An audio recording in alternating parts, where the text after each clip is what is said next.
Hey, baseball fans! What would you say to a bento that is reminiscent of a day at a baseball game? Let's play ball! Starting with hot dogs, we need to make them bento friendly. We'll use croissanto and hot dogs cut to lunch size and baked.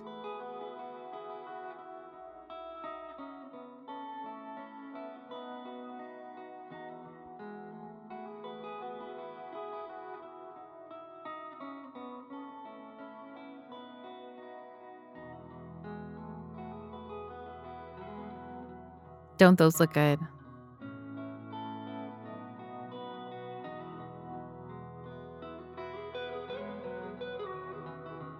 Today's bento is in a basket since the kids were all home.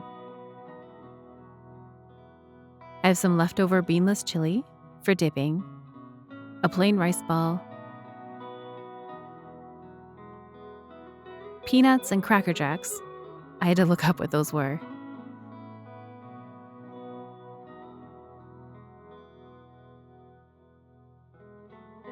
And a very, very special item, Jello beer. How cute is that?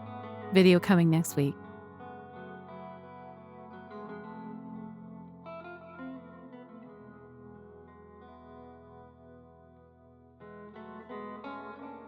Thanks so much for watching. I love you all. Take care, and I'll see you next time.